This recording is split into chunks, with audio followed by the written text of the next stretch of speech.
In this session, let us learn how to conduct experiment on Auger weir. We know that there is no much difference between notches and wears. Where notch is made up of metallic plate which is used to measure discharge in small channels, and weir is made up of masonry structure which is used to measure discharge in large channels.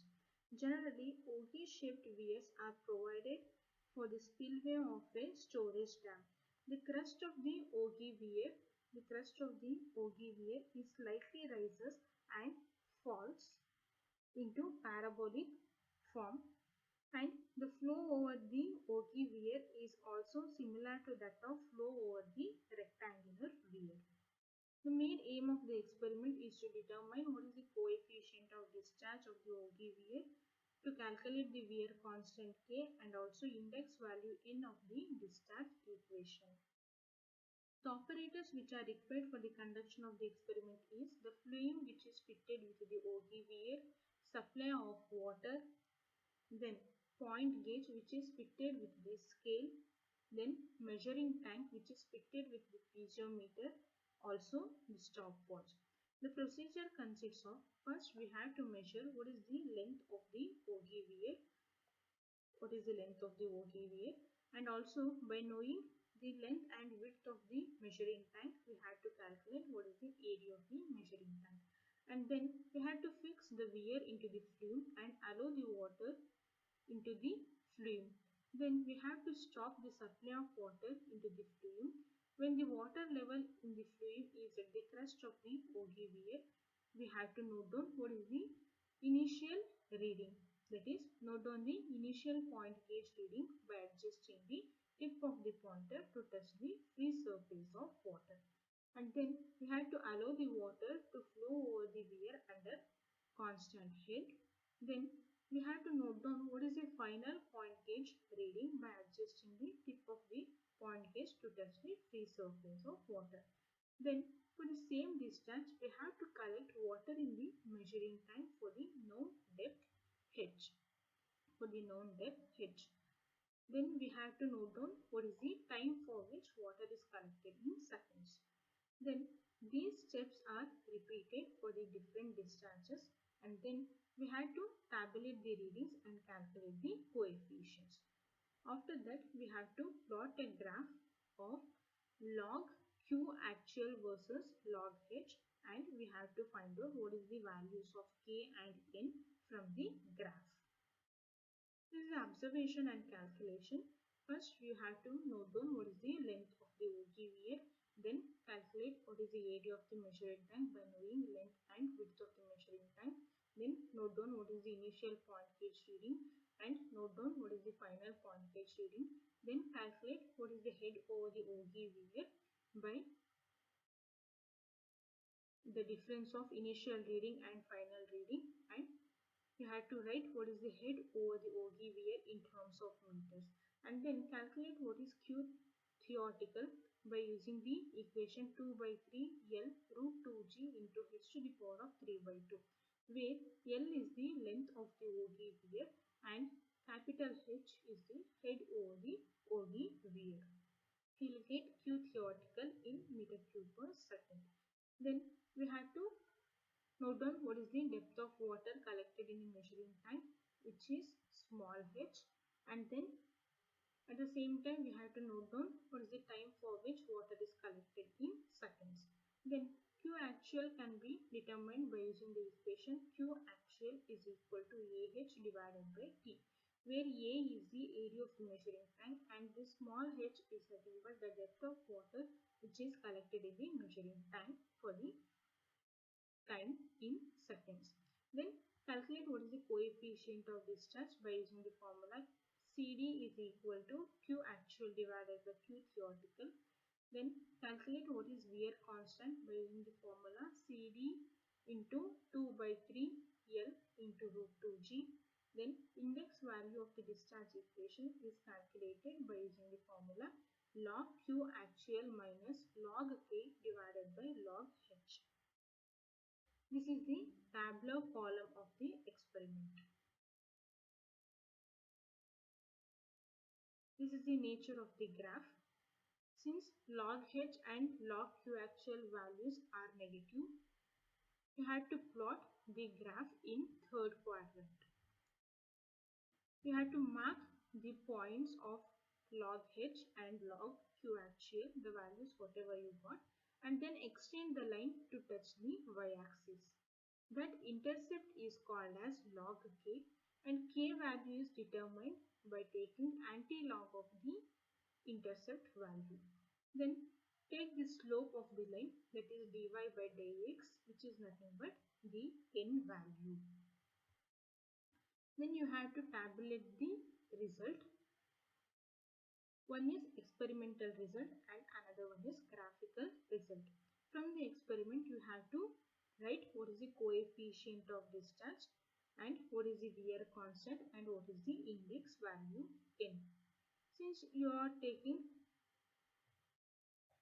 many trials, okay, take average of the CD value, take average of the K value and take average of the N value. Then write what is the graphical result which you obtained from the graph. One is notch constant K and another one is index value N. Note that the result which you got from the experiment must match with the graphical result. Then only we can say the calibration is done. That is, it is called as calibration of the Ogee-Weir. Now let us start the experiment. This is the experimental setup of Ogee-Weir. This is the flume which is fitted with the Ogee-Weir, where the width of the Ogee-Weir is 100 millimeters or 10 centimeters.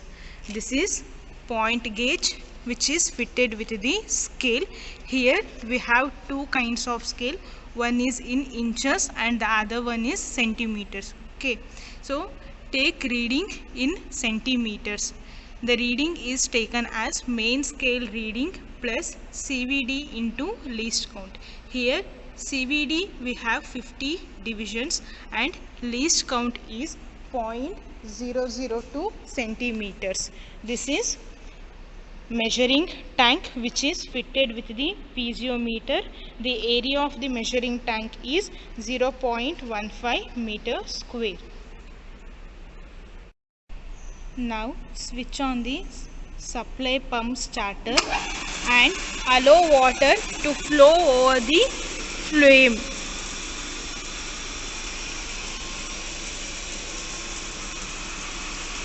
Now stop the supply of pump starter.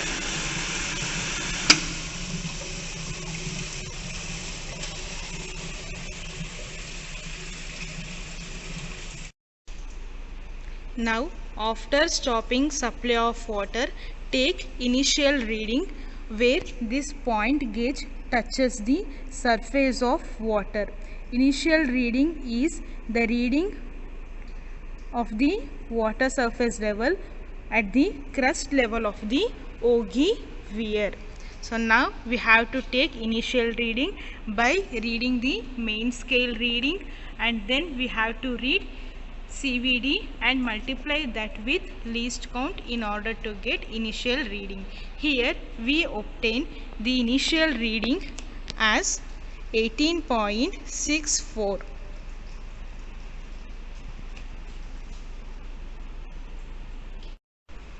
Now switch on the supply pump starter and give discharge by rotating this valve, and the water will flow in the flame like this.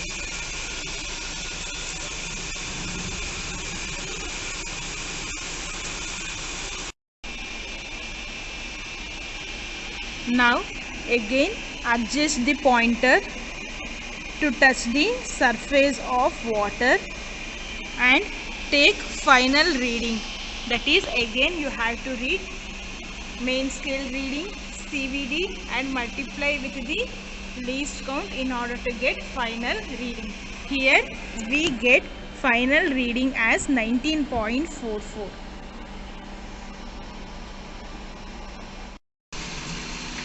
Now for the same supply of water, take measuring tank reading for the known height h.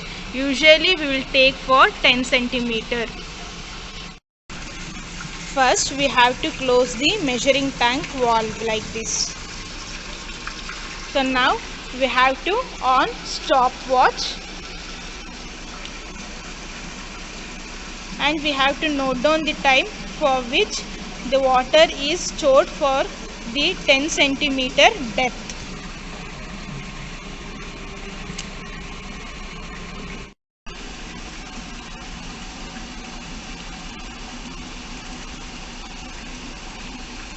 Now note down the time in seconds. Now repeat the experiment for the different discharges by rotating this valve and tabulate the readings as explained. These are the readings which is obtained from the experiment. Here we got Q actual, log Q actual and log K in negative values.